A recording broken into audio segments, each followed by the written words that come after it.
Good evening, everybody, and thank you for your time. I'm Ashley from W9 and presenting tonight with Peter Fairburn on EthOss on socket grafting. I believe you guys are in for a pretty good presentation, and we have put together some really nice cases to go over, and he will go through stuff. If you have questions during the webinar, in the right-hand side on the box where it is questions, please jot them down and put them in there. At the end, I will read them out live and Peter will answer them for you. If we don't get around to answering all of your questions, we will endeavour to email them to Peter and get the answers to you as soon as we can. But having said that, I'll hand over to Peter and he can take over and enjoy the night, guys. All right, thank you, Ashley, and thank you everyone in Australia. I hope everything is running smoothly. And as I said to Ashley, I'm not going to mention the Rugby World Cup victory too many times, but it was a great experience, and to beat England, I can assure you, was fantastic. Living here in the UK. Anyway, it's turned out to be a lovely morning here, and I hope you've all had a great day at work there in Australia. And today we're going to be talking more about true host bone regeneration, looking at more at the socket grafting for ridge preservation. I also remind you, I'm coming down to Adelaide, I think in about 2 weeks' time, and I'll be doing 2 lectures at ADX, one on the aesthetic zone and one on sinus augmentation. I'll show a little bit of sinus with socket grafting later on. Let me just see if I can, I'll take my camera off now. All right, so let's get started. So we've got another hour or so, and I'm going to try and go through something which I actually don't do that often, but there's another dentist who does it every single time, and he's recently done a webinar which I think you can see on the EthOss site. Anyway, I'm really looking forward to coming to Australia. It's been great for EthOss in the UK over the last few years. We now have a very high percentage of the particulates market, and we recently won Small Business of the Year award, so it's been a lot of fun, this trip. Let me just try and see how I can't get it to turn, sorry. There you go. Right, okay. So look, the success with using every type of bone grafting material lies in the basics of surgery and bone biology. It's what are we trying to achieve with the surgery, and how are we trying to achieve this biologically? These are important aspects, not just by following a protocol. I think it's important, that we've seen someone else do or been taught about. It's important to understand what we're doing and why we're doing it, what we're trying to achieve. And this is the importance of EthOss, is that it's completely different to a lot of other materials in that it's a regenerative material. This is not a filler. This is not something just going to take the space of human bone. This is something that's going to be replaced by human bone. So we're having a completely different concept. The material we're putting in is all going to be turned over to human bone. This is an important aspect when you come to socket grafting, because we're going to be placing the implant into the site later on. Now, this implant would prefer to be up against host bone only. And this is why there's a number of questions we're going to go through in a minute. But mainly, let's look at this material thing. Look, materials change. I remember when, we all remember when we all used to place amalgam. It was very easy. It had good handling, but it had side effects, the color, the possibility of side effects to use in humans. And I mean, that's another thing is that I was just talking to Ashley about, and we seem to be learning more about that in actual fact, animals and humans shouldn't be mixed. And this is primarily one of the main reasons why xenografts are not used at all in medicine. I mean, there is no use for xenograft in medicine. And the interesting thing there was recently a nice stamp has just come out in the UK honoring the use of synthetics in orthopedic and spinal surgery and the massive changes in synthetic materials. And this is what we're trying to look at and take advantage of and show more. If you look at PubMed last year, I'm not talking about dental journals, I'm talking about high impact scientific and medical journals. I think there were 128 new papers using synthetics in PubMed. I think about 8 or 9 on allografts, and obviously none in xenografts, because there are no high impact research papers on using xenografts, because they don't use them in medicine or in bone physiology research. Right, so materials change, and this is what we're looking at. We're looking at trying to do things a slightly different way. So although we changed from amalgam to a composite, it did the same thing. It's filled the hole up, it's restored the tooth, but it's done in a completely different way. And if you look at the right site from Australia, from Lincoln, you see how much time and effort we go into fillings. I have a young associate here now, and when he does a composite, obviously it's under rubber dam. He spends hours, he stains them, carves them. So it allows us to give it, more flexibility, but we do need to change our techniques and our outlook. And this is what moving to something like EthOss is also about changing our techniques and our way that we actually use things to understand what we're trying to achieve. Okay, so why socket grafting? Well, look, we all know what happens is when we extract a tooth, we're taking the function away from the bone. It's not merely just the physical support, it's the function. This is what Wolff's law was all about, is the moment we actually remove the tooth from the bone doesn't have a reason to be there effectively. It's a little bit like stopping going to the gym. If you stop going to the gym, your muscles will slowly not be as large as they were. So this is the same thing. Function keeps bone, and we worked this out 1892 with Wolff's law. So we need to effectively either fill the site or get it back into function as early as possible. And this is why I don't do as much socket grafting as I could. But replacing the hole, especially if there's been a lot of disease, is another really important way of maintaining the ridge and preserving ridges. See, because this is essentially what happens. This is taken, this is the money tooth. This is the lower 6. This is the one that's going to cost our patients more money than anything. It's the one child will probably get their first decay from eating sweets on it. It'll be the first probably root canal. And if it's going to be an implant, due to the fact there may be 3, 4, or even 5 canals, it's the first one that the root canal is going to fail, and we'll need an implant. Now, the real difficulty here is once we get this modeling of the bone, in this particular case, the referring dentist did the extraction and obviously removed the buccal plate for me as well.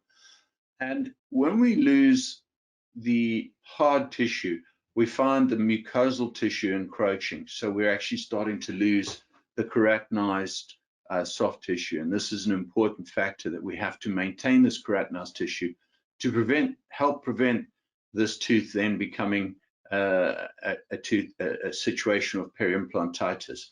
Now, it's not just keratinized tissue, it's attached keratinized. And the only way to have attached keratinized is to have host bone underneath. Now, this is the basics of everything I do, is to actually return the bone to what it was before. This is what our patients come in for. They say, "Doctor, can you heal me?" Healing them means returning them to the state they were before. In other words, giving them bone that is their own bone. So we use fully bioabsorbed materials, right? Anyone can throw a couple of bricks in a hole and throw a whole lot of xenograft in there and look at it and say, "Look at the bone." No, I'll show you when we look at it scientifically in a moment. Right, I mean, this is probably one of the most cited papers. It's an old paper from 2003. And it's Lars, nice guy. I met him quite a few times, Lars Schropp from Denmark. And he's talking about placing the implants as soon as possible to following tooth extraction is the best way of actually maintaining the dimensions. Lars did all the original work on loss of dimensions after tooth removal. So I sort of see the implant as the gold standard of grafting. So that goes against what we're going to talk today about. So, but that's important for me to explain why, because this is the why. The implant generally is a semiconductor. So by placing the implant alone, you get a significant spike of bone metabolism. And this then tails off eventually sort of at 4 weeks. And oddly enough, this paper discusses the fact that osseointegration takes place at 4 weeks after placement. So things are happening a lot quicker than we realize. And it's only, I haven't put the research in here, but I've just done a paper on not using membranes, because as you know, EthOss has built-in membrane function. But the study we did, we found that if we used a membrane, the resulting bone underneath would lead to 50% less blood vessels in that side. Now we know the importance of blood. Blood is oxygen, and oxygen is healing. So I feel that the reason why I haven't used a membrane once in the last 18 years, and I do 2 to 3 grafts a day, is the reason why I get success.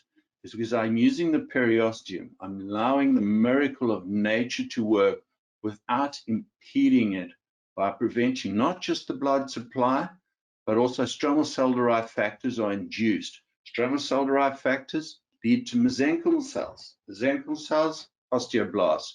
So all we're doing by putting a layer of pigskin over the cow is we're stopping the body or impeding the body's ability to heal. So we're interfering with the nature of healing. This is not what I see as a very clever thing. And I think all my medical colleagues would agree, and this is why they don't work like we work. So I'm just going to do this again. I know everyone's probably seen it, but this is just to show us the potential of materials, all right? I've only done, as I say, 160 cases like this, so it's not something I'm recommending over a 6-year period now. This is, for me, is a fallback if I'm stuck and I can't get primary stability or there's a loss of bone. And it's also it's not a socket graft, okay? So I've allowed it to heal for a 4-week period, 3 weeks in this case, I think. You can see I've got a small flap. We're going to just place graft material into the site. So that just looks, now that would be a normal socket graft.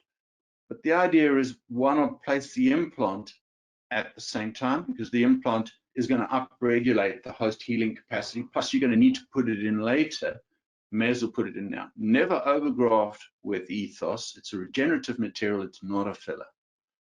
And here you can see it at 10 weeks. You can see the new buccal plate. You can see a nice, now we've got thick keratinized tissue attached. You can see the blood vessels tearing away. And yes, we need a round bird to access the implant at 10 weeks.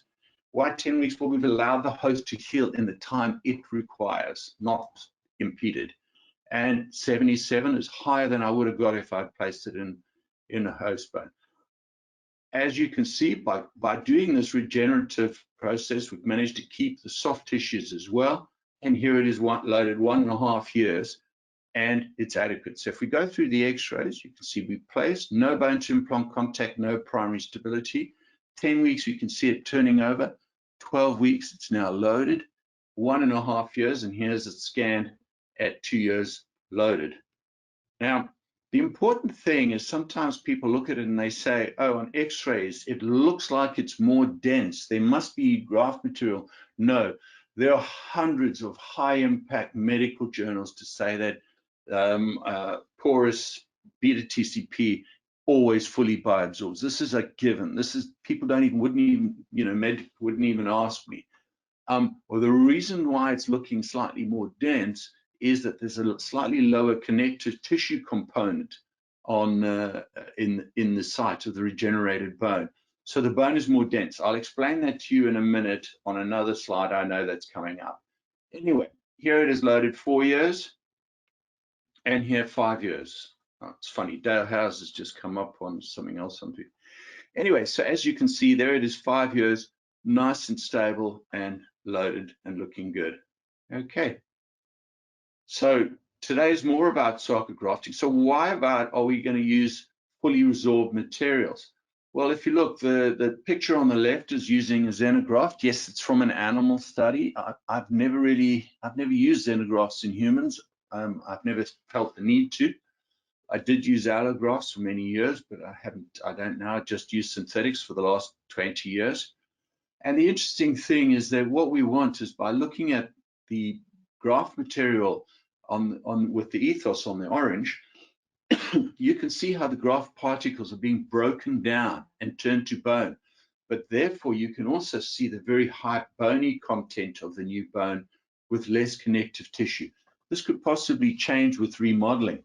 Remodeling is a very important thing that occurs constantly in our body. And this is one of the reasons why I don't like, if you look at the purple where we've got a xenograft in there, once we've got a xenograft, we feel that it impedes the ability of the bone to turn over, and therefore the bone can become sclerotic and necrotic. Research has been done about this by Michael Norton from the UK, and also from some of the heads of ITI originally. So this is an interesting area, and this is why it's important we don't leave residual graft materials. When we sent a core sample to one of the main histologists, Professor Mangum in the UK at Manchester Medical School, he phoned me back a couple of years ago and he said, "What is that?" And I said, "It's cowbone." And he was like absolutely amazed. He said, "What, you dentists put cowbone in people?" He said, "I've been doing histology for 40 years. I'm the top guy in the UK. I've never even heard of this." So it shows you that either we know something that the doctors don't know, or maybe we need to look at things in a slightly different way. Anyway, that's just my opinion. And the only way we can tell quality of bone, I love the way people look at a site and you see a ridge and you see a big dental expert stand up and sort of say, "Look at the quality of bone." No, where's the histology? Where's the histomorphometry? We're scientists, we're not carpenters. We don't look at things from the outside and say, "Oh man, that's a great chest of drawers." We're actually dealing with living tissue. Okay, it's very important that we keep it living and we don't let it become necrotic. And that brings me to another point. People often ask me, "Why don't you set up a regeneration center?" And I said, "Well, I can't really, because my regeneration centers walk in and out of the practice all the time." Regeneration is something that only the host can do, right? I cannot regenerate any of my patient's bone. Only they can do that. All right, it's really important. This is why what we've got to do is look at how we can help host healing. So now when we're looking at EthOss, for example, it's 65% beta-TCP, 35% calcium sulfate. This is not bone. This is a material that is a beta-TCP material. This is where most of the research is going in medical research at the moment, is beta-TCP, and it's changed a lot, and it seems to have been a really, we've made vast inroads in increasing the porosity, increasing the turnover to host bone. The benefits of the calcium sulfate, though, it's biocompatible.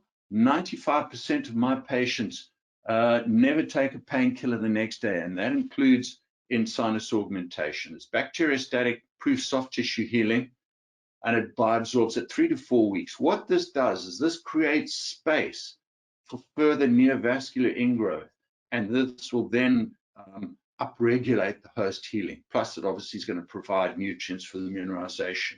So when we look at core samples here, as you can see, when we look at it histomorphometrically, this one we were below 50. This is our only study we're below. They're normally all 50 to 60% new host bone at 10 weeks.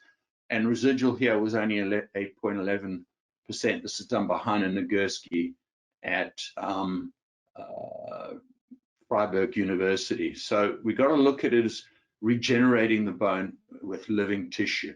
And it's interesting to see how these particles themselves are turned over to new bone and bioabsorbed.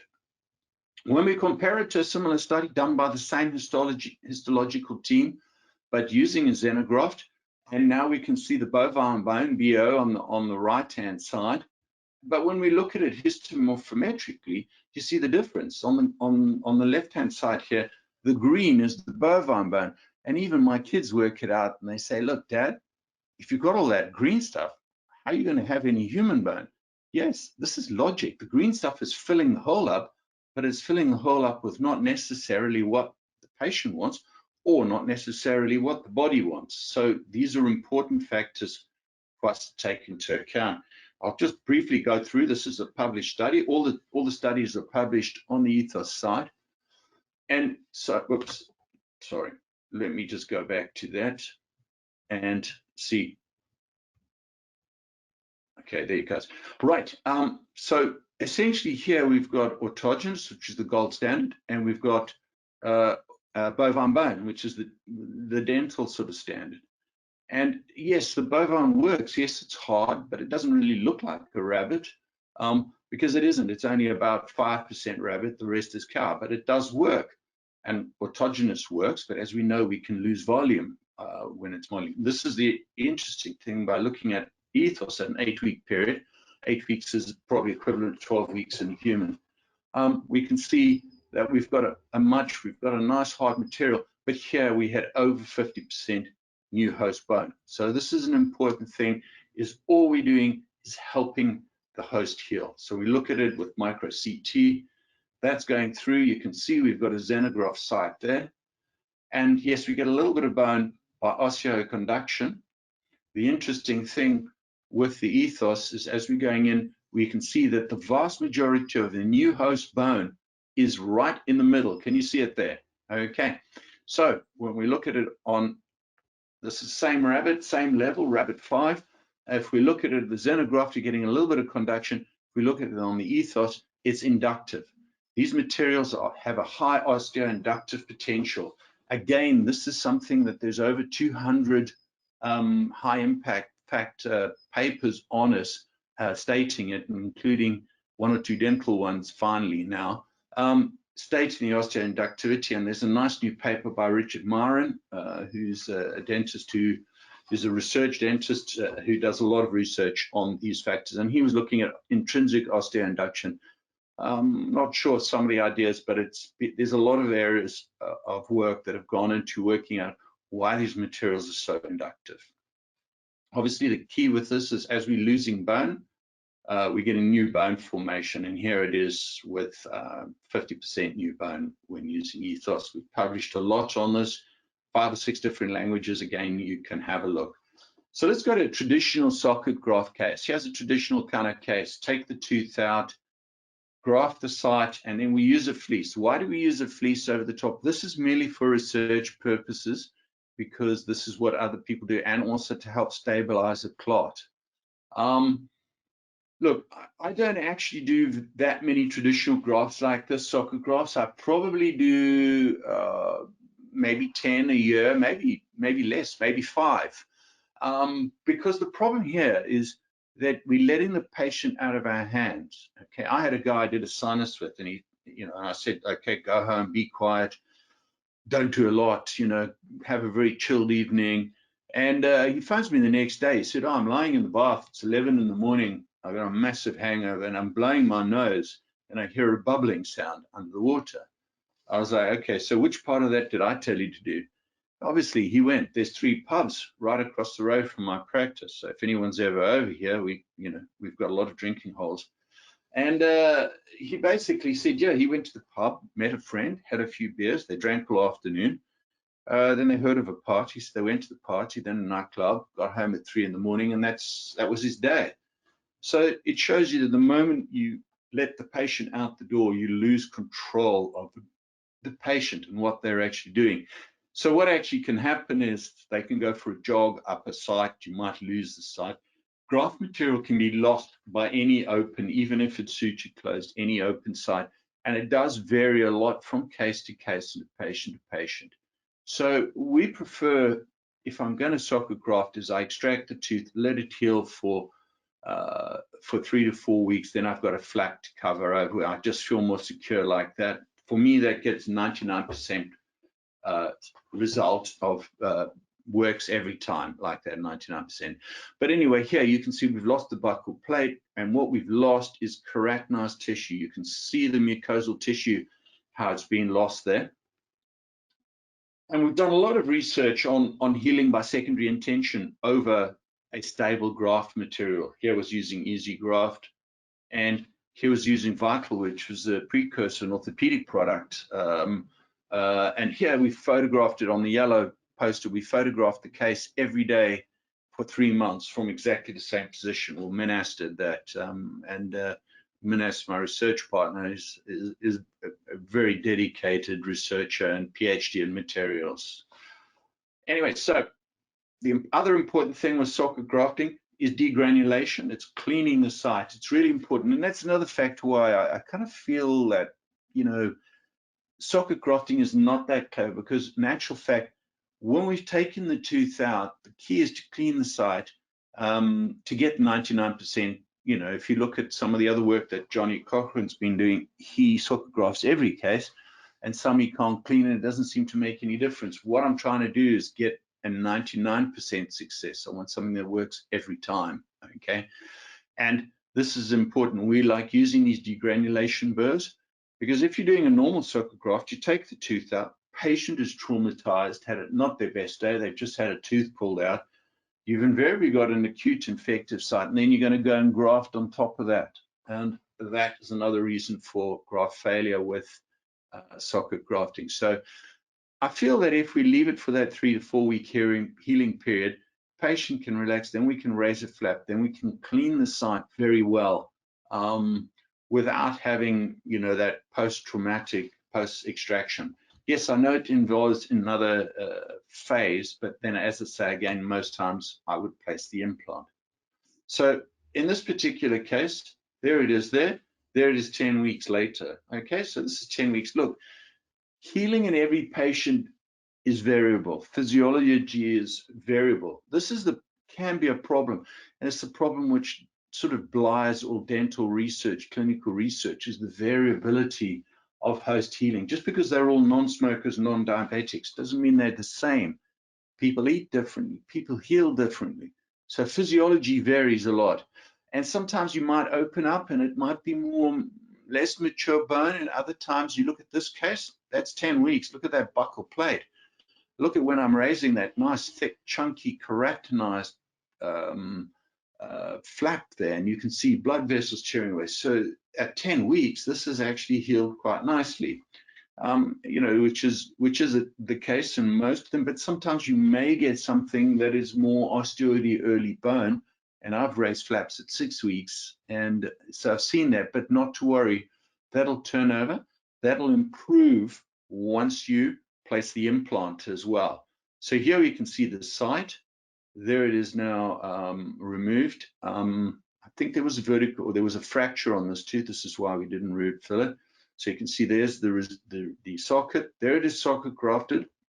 Here it is about 4 weeks later. Now we're losing not the graft, we're losing the radio opacity of the graft, because the calcium sulfate element, the very white paste, is now being lost, but that's allowing for further ingrowth of vessels to improve the healing. Can you see the more round white spots? That's the beta TCP.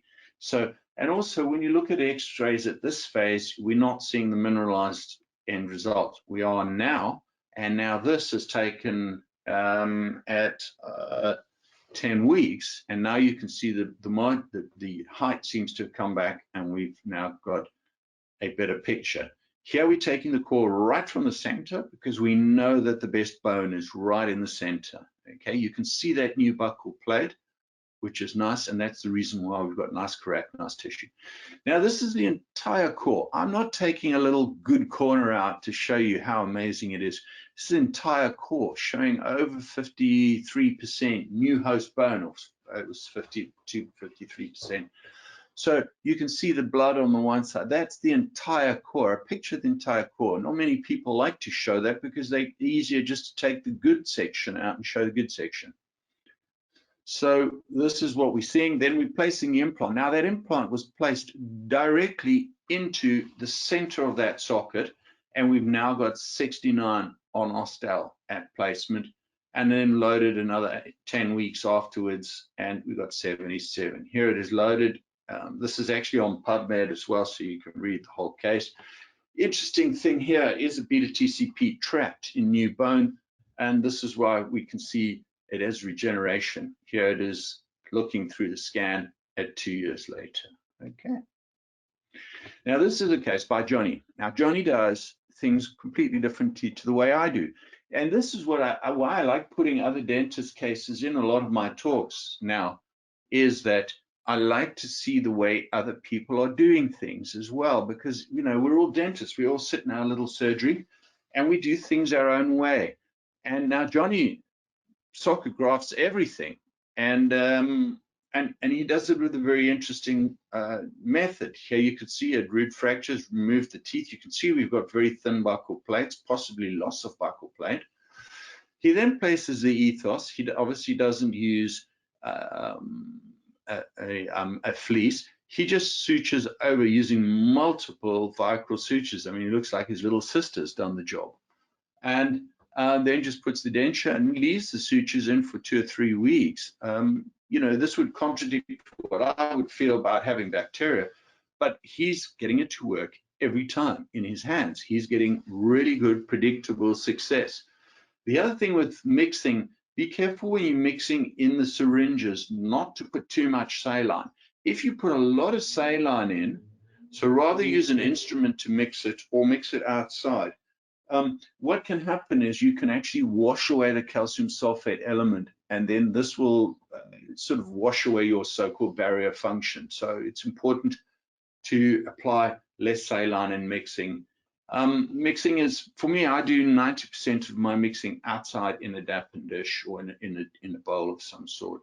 Anyway, it's just the way I've been doing it all along, and it gives me flexibility. If you want to have a mix that's really hard, mix a wet mix, put it in deep, then use the remainder of your mix and mix it again with the second half. So you divide your syringe into 2 halves, and the second half will then make it set faster by removing the enucleation set. So you go straight to crystallization. So that's just a technique.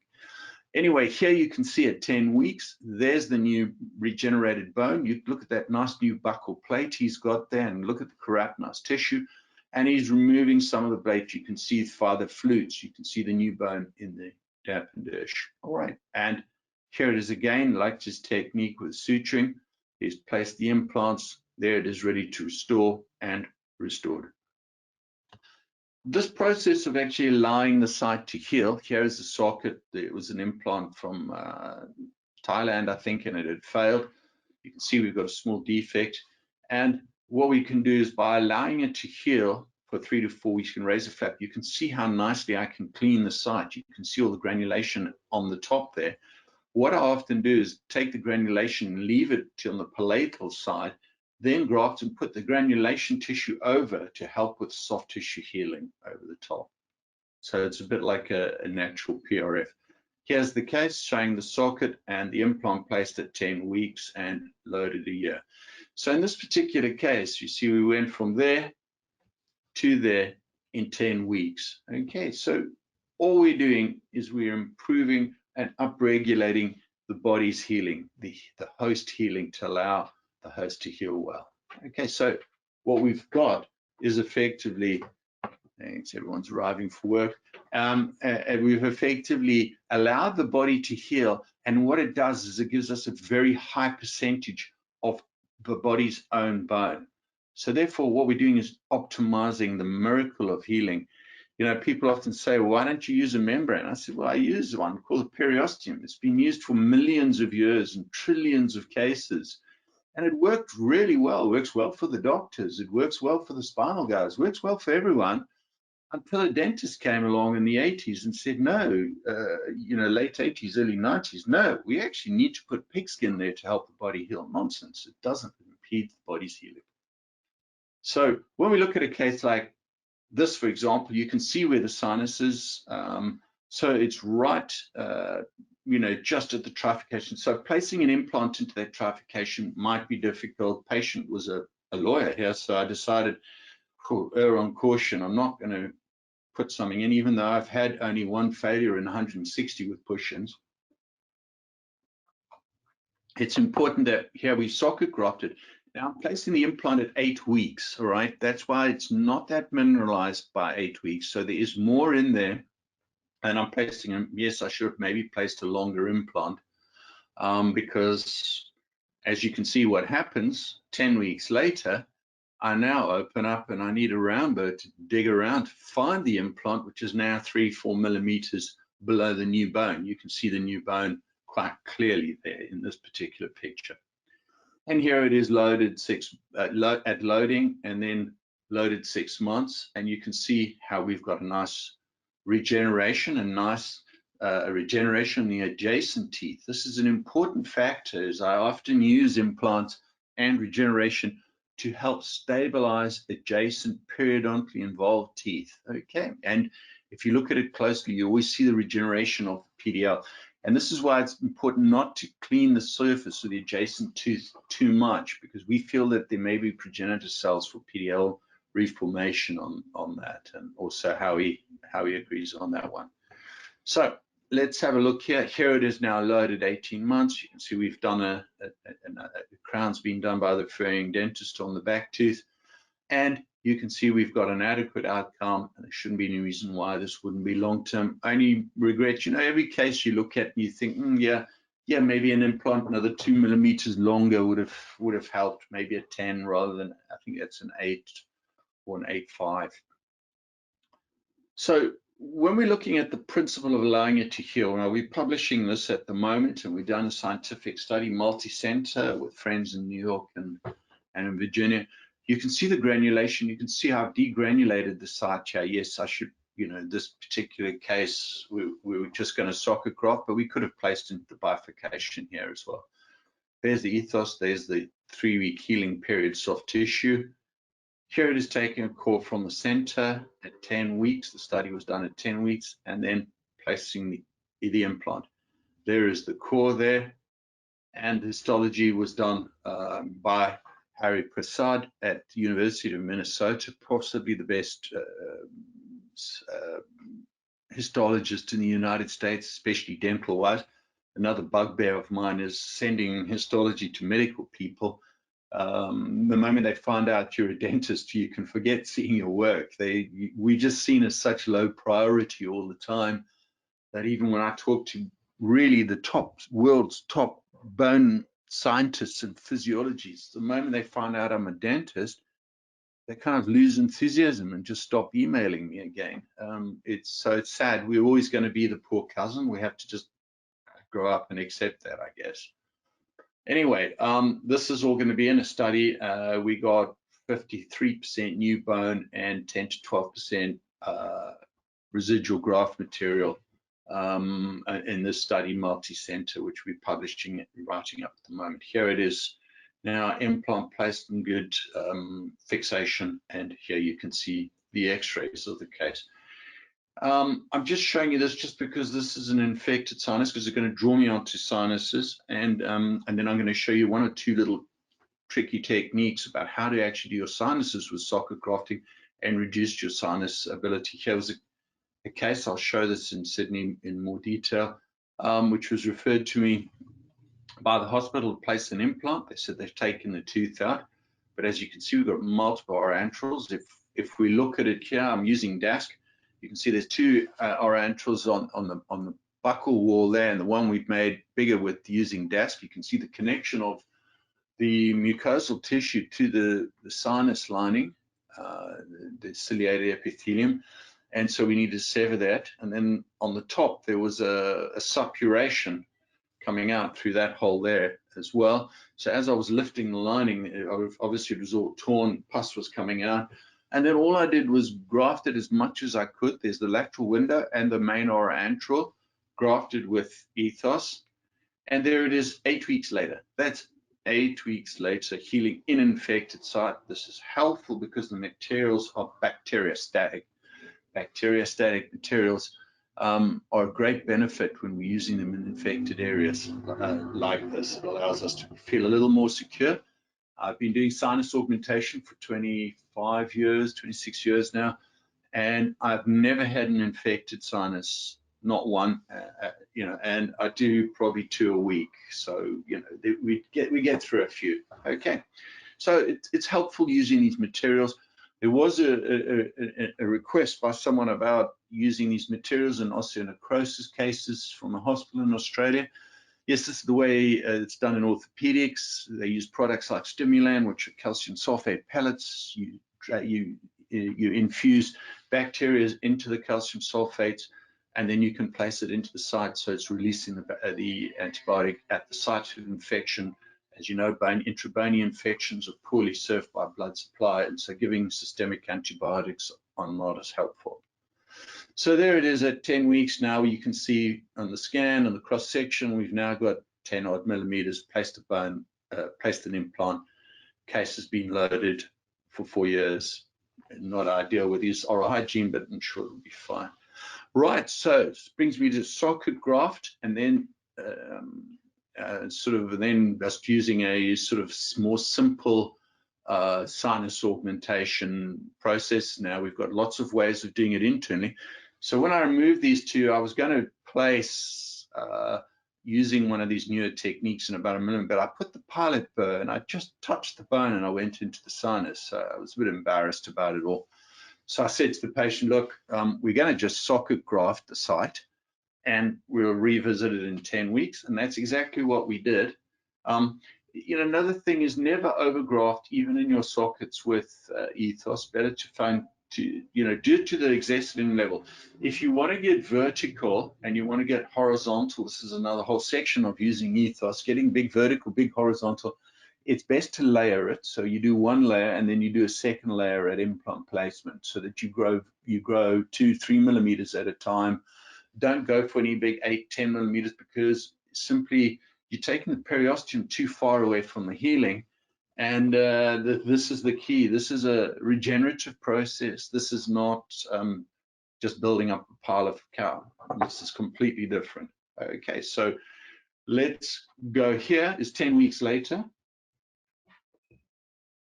And then it allows us to place an implant, 10 millimeter implant, by just using a small amount of another internal lift, which I'll go through with you. So here's the case at 10 weeks. And as you can see, we can see by looking at the keratinized tissue, look at the maintenance of the width of tissue. By socket grafting here, we haven't lost the width and we've maintained this nice keratinized, attached keratinized tissue. And then we raise a flap now at 10 weeks. You can see this was socket grafted. There was nothing there. You can see particle shapes. This is actually bone in the shape of particles, because we've looked at that closely as well. And you can see we've now got a nice site to place an implant. We then have a choice of 2 different types, using DASC or Versa. I'm using Versa more often now. I use it probably once every 2 weeks or so, and I find it is very effective when I work. I mean, Costa is using it a lot.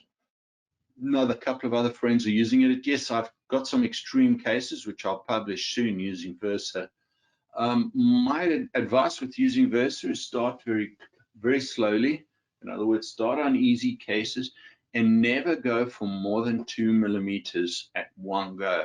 So when you're actually pushing the sinus lining up with the graft material, never expect more than 2 millimeters at one go. If you get greedy, you will have a situation, and I did once. So, we all live and learn.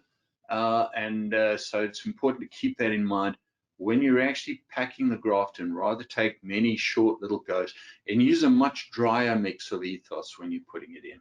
Okay, and here it is. This is all I'm showing you, is just showing you how we can use these devices in reverse. Reverse at 150 to 200 revs per minute with no saline, and that's how you're basically going to drive the graft material into the site. Okay, and then we can place an implant, a little bit of graft on it. Here it is 10 weeks later, ready to load again. So we've taken it from there to there, and here it is loaded a year later. Okay, so it all seems fine. As you can see, we've got reasonable tissues, and it's a reasonable outcome. It's nothing great, but it's predictable and safe.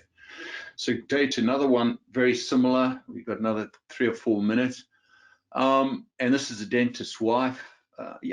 Dentist's wife. She doesn't necessarily want to have foreign material in here. And here you can see we've used the same process, very thin amount, socket graft before, then turning over to host bone, and then it allows us to use, and here we've used an any ridge implant. And again, you can see this is at 10 weeks. You can see the nice thick wide ridge we've got to work with. And again, it allows me to use DAS to drive it in, placing in any ridge implant. And there it is there, and there it is loaded. It's okay. She's a fair old grinder, as you can imagine, so I've given her very flat cusps here. And so we'll just end off on a slightly bigger case.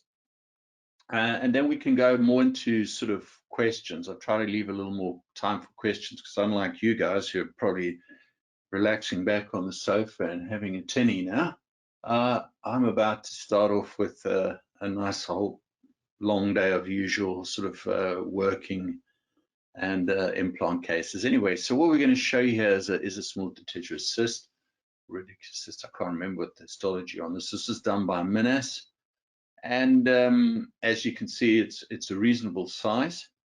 Here it is in the mouth, and then that's the site curated and cleaned. You can see by removing all the tissue from, and then it's been grafted. Minas put 7 cc's of EthOss in here. So as you can imagine, that was quite a reasonable size hole. There it is there.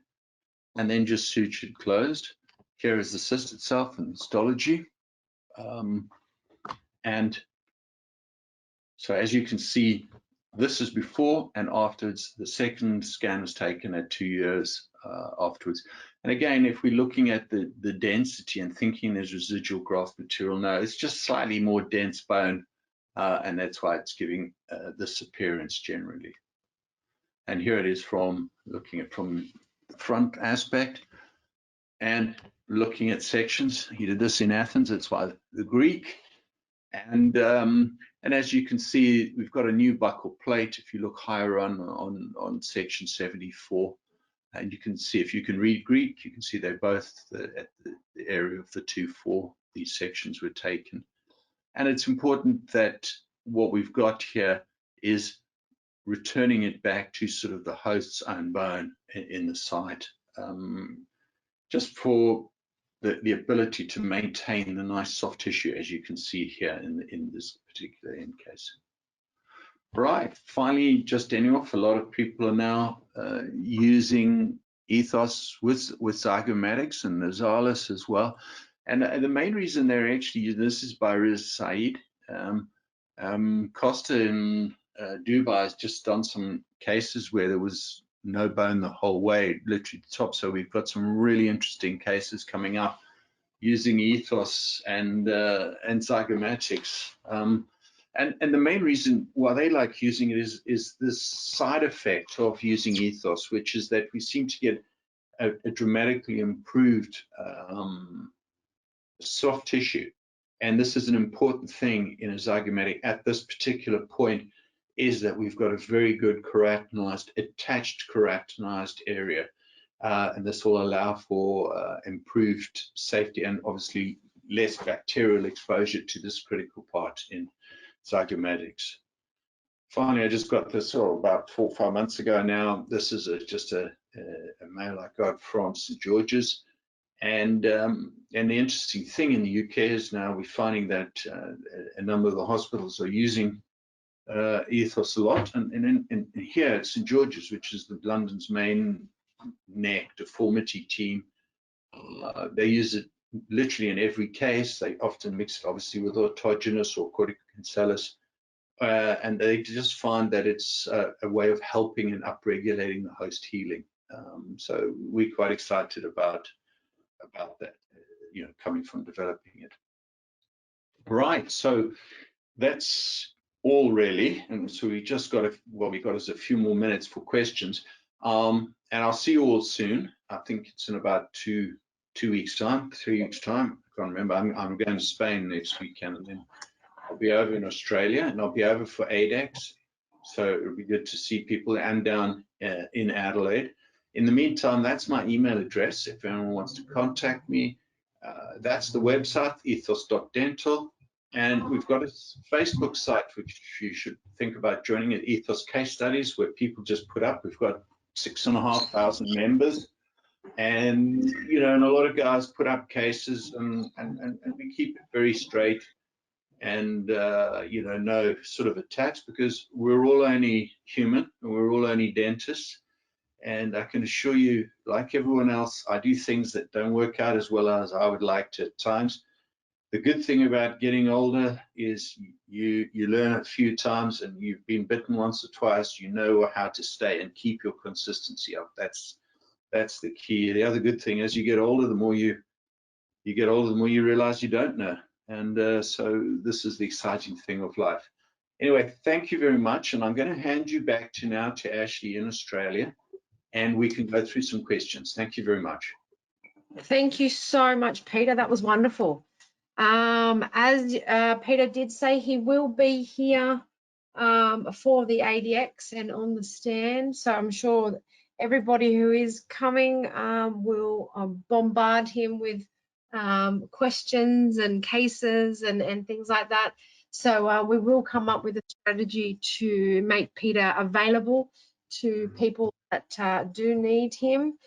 He is doing a road show in South Australia on the 11th of March in Adelaide. So he will be there. So that should be very good as well. We do have some very nice questions to go through, Peter. So I'll go through. If you run out of time, let me know, and I can. No, that's fine. The first patient is just to take some sutures out today. I know them very well, so they can wait a little longer. They can hang around. They can hang around, have a nice coffee downstairs. Great. All right. So the first one is what difference can we expect between delayed socket grafting as recommended with EthOss and immediate grafting with EthOss at time of extraction? Well, all it is about predictability. As you could see, I mean, if you saw, Johnny did a webinar, and he does every case immediately at extraction. And with his suturing technique, seems to have developed it very predictably. Me personally, I've had a couple of cases with a number of different grafts over the years where we've lost the graft. And I think that's mainly due to patient behavioral patterns. And this is something that's out of our control. So the reason for the delay is merely to improve the predictability. If we give it that delayed process, and I feel that, you know, then you're into over 99% success. And this is what I prefer to have, is 99% success, because if we leave it open, all grafts are a little bit exposed to the oral environment and the habits of the patient. Thanks. Okay, so the next one is there any benefit or harm in mixing EthOss with autogenous host bone when using a bone scraper? No, I don't, because, you know, otherwise people would say, oh, it's the host bone that done it. And I know it's not. The host bone is generally dead, and so the host has got to remove it. So I tend to avoid autogenous. You can mix it with Corticocancellus, or even with a cow if you want to, because that's going to help you build up. It'll make it easier to build up laterally. I prefer not to, and I've developed my techniques, which will show, and also which you'll see using sort of resorbable sutures and things like that. So I've built up my own ways of helping the host regenerate bone, which is its own bone only. But if people want to mix, yes, it does. The only thing I'm a little wary of is mixing with PRF. It's better to put PRF over. It's a little bit like mixing cement with cement. You can mix cement with bricks. So effectively, PRF and EthOss are both sort of cements that turn into bone in a way, whereas the bricks are the stuff that never does. So, you know, that's the whole thing, is that you've got to understand what you want and what you're trying to achieve. And at times, yes, you might want to build using something that's never going to turn into bone, and then yes, a xenograft's not a bad idea. And you can mix it, yeah. Okay, you may have also just answered the next question, but I will read it out. Yeah. If one doesn't get tension-free primary closure over the EthOss, what can be used to protect the graft? And nothing, just leave it. It'll heal by secondary intention. We've done a lot of research, but here we go. what this does is brings into suture. This is a really important question, actually. So good thing I never answered it. This is the question of the morning, is because when you're actually planning your flaps, move your flaps on the upper slightly more palatally, the incision line, and on the lower more lingually. So you can actually even do a split thickness going to full thickness. So you're in effect not going to get closure, but it doesn't matter. And I'm going to show a lot of that when I come down to Australia, and I'll put that in. And you can leave it open by a few millimeters, especially on the palatal or lingual side, and it'll heal by secondary intention. And it'll heal, it granulates over and heals within a few days. So it's not a major problem. If you've got a slight exposure like that, just leave it. It will heal. Unlike if you put a membrane and you get an exposure, you could then have a major issue. Thanks. Okay. I have a patient who wants to get grafting post-exo, but then can't get the implant for 6 to 12 months afterwards due to finances or travel. What is the longest you would be comfortable leaving an EthOss graft in before placing an implant? Well, you got to remember, by then all the EthOss will probably 99, 98%, 95% will probably be turned over to host bone. So therefore, it's just whether that patient models. You know, when you take out a tooth, some cases you take it out and it heals, and you look at it 6 months later and you've lost no volume. And some you take it out and you look at it 6 months later and you've got nothing there to place an implant. So again, it's very variable and very suspect to actually the patient physiology and the patient's remodeling. If you're going to leave it for a year, then maybe I use a synthetic HA in cases like that, because that may maintain the volume, but you probably won't need it. So I've never been faced with that situation myself. So that's a sort of very hypothetical question. Yep. We always win the World Cup, as you know. So we're not faced with a question about what if we win the World Cup. All right. Well, I have to have a couple of rugby things. All right, the next one is I decided to use pH 7.5 chlorine dioxide instead of sterile saline. The powder doesn't set, it washes away. Can you tell us why the saline is so important? Well, I mean, the saline, the problem really, and this is why blood's not a great thing, is protein is definitely going to stop the sealing. I mean, I can talk a whole lecture about calcination and about how synthetics, how the calcium sulfates are turned from dihydrohemihydrates and how they rehydrate, nucleation, calcination. But it becomes a whole day of really talking about if the person who's asked that question, I mean, he could send, and I can send him a whole article to read about, a really good article which we're doing for our book on calcium sulfates, because and why saline, and again it's because of the pH, and it's just that the main thing to do is avoid proteins of all sorts anyway. But let me get that to the person involved, because that would be a good read. Yeah, because he did attend your roadshow in Sydney as well. So yeah, if I could get that to him, that would be fantastic. Yeah. Okay. Right. Next one. The next one is I wanted to ask, what's the osteoinductive factor or agent EthOss is present? Well, it's osteoblast. Yeah, it's in all, it's in most calcium phosphates, and it's such a widely known thing that if you go and speak to an orthopedic or you go and speak to a bone physiologist, it's just a given. No one even bothers to think about it. But what is the actual factor?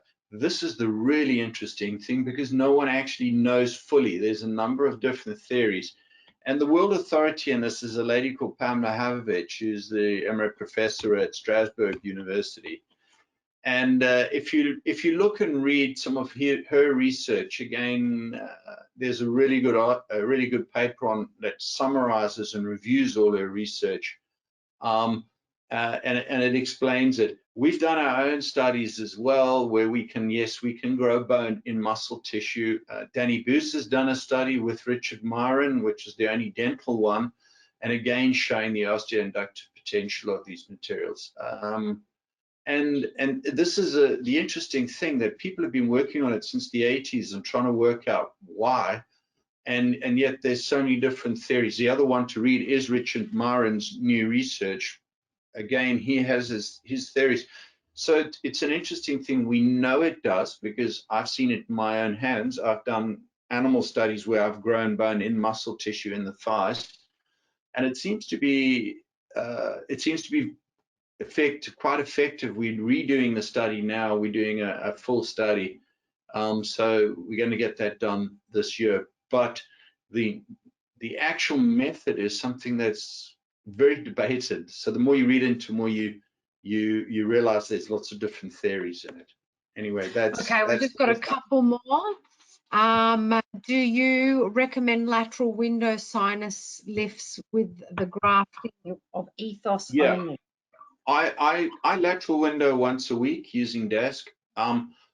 I always think you need to know, I'm doing less lateral windows now because as my skills with Versa are increasing, I'm using it less. But I think you need to know it because I end up getting a lot. Everyone's now using Versa in the UK, and most of them have never done a lateral window. And yes, people are pushing implants in all the time into the sinus. And you need to be able to get them out again. And this is something I'll cover in the talk on sinus augmentation at ADEX, on how to use laterals. Once you've used desk, it's very secure, very safe. I think I've torn 3 times in 10 years using laterals, and so and generally when it does tear, it's out of your hands. One of them, it's like a soap balloon; it just pops rather than anything. But once you start using these newer sort of lateral windows like desk, you'll find that it becomes a very straightforward procedure anyway. Thanks. Okay, and then following that, do you place the implant at the same time as the lateral sinus lift, or do you wait 10 weeks? Yeah, I always place the implant same time, even if there's only 1 millimeter of residual bone.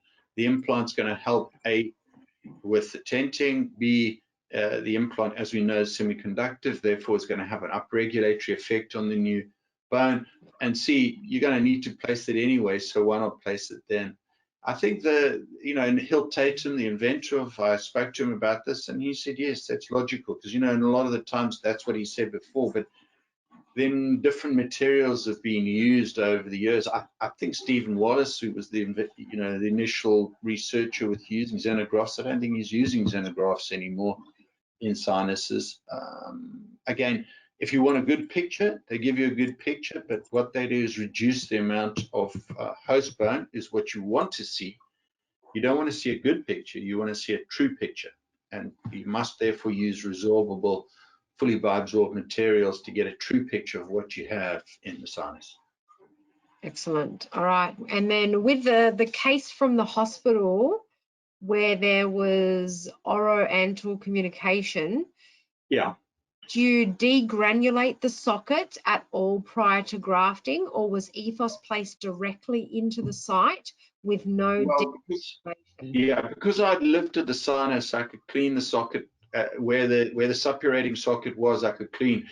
But you got to remember, every time I lifted it with an instrument, more pus was just coming out the whole time. So it was a little out of the control, but this is what I'm saying is the materials allow us to be slightly out of control and come back and allow us for healing because of the ability of the materials to be bacteria static, but also to be slightly stable, even in an environment like that.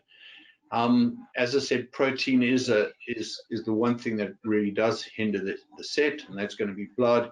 So when I've actually always finished my cases, I get the nurse to hold, ask if she can hold a dry gauze over the site and compress for a while.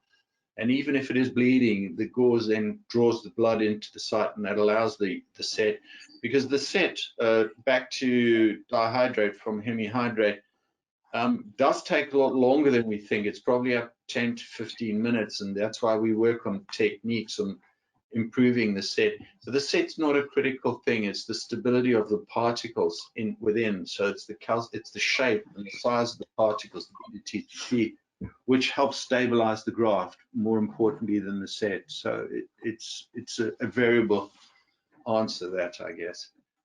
Yeah. Anyway, are there any more? One more question, and then I'll give people your dates and times for the ADX.